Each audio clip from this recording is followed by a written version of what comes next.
Ruth, chapter 2, New American Standard Version.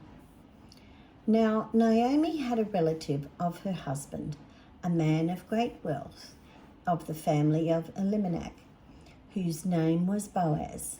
And Ruth, the Moabitess, said to Naomi, "Please let me go to the field and glean among the ears of grain, following one in whose eyes I may find favor."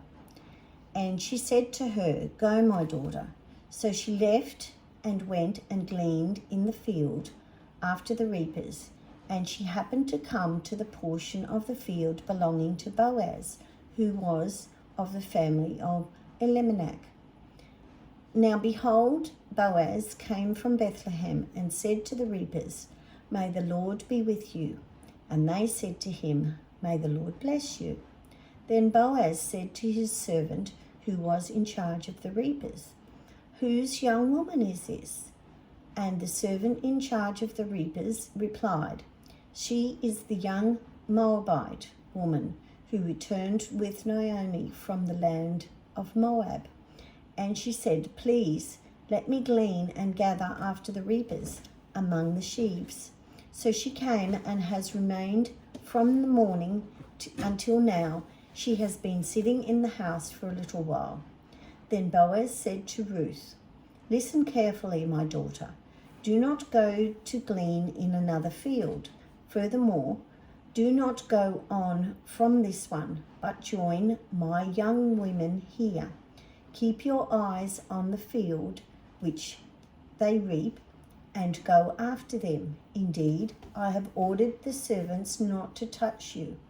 When you are thirsty, go to the water jars and drink from what the servants draw." Then she fell on her face and bowed to the ground and said to him, "Why have I found favor in your sight that you should take notice of me, since I am a foreigner?" Boaz replied to her, "All that you have done for your mother-in-law after the death of your husband has been fully reported to me, and how you left your father and your mother and the land of your birth and came to a people that you did not previously know.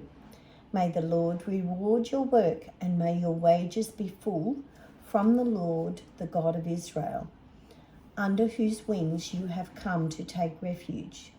Then she said, "I have found favor in your sight, my Lord, for you have comforted me, and indeed have spoken kindly to your servant, though I am not like one of your female servants." And at mealtime Boaz said to her, "Come here that you may eat of the bread and dip your piece of bread in the vinegar."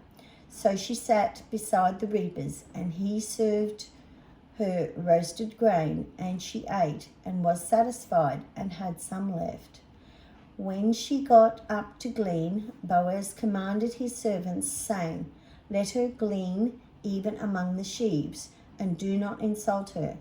Also, you are to purposely slip out for her some grain from the bundles, and leave it so that she may glean, and do not rebuke her." So she gleaned in the field until evening. Then she beat out what she had gleaned, and it was about an ephah of barley.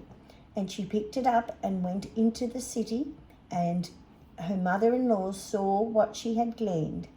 She also took some out and gave Naomi what she had left after she was satisfied.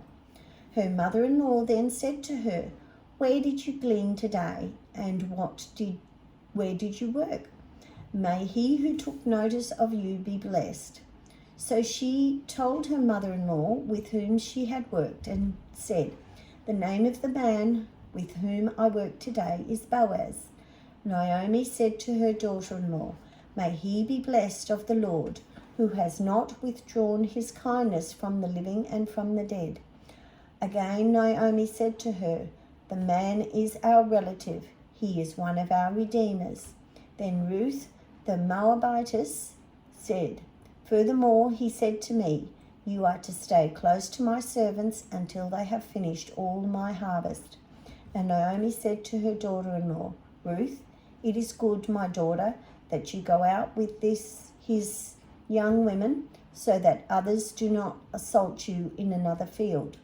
So she stayed close by the young women of Boaz in order to glean until the end of the barley harvest and the wheat harvest, and she lived with her mother-in-law.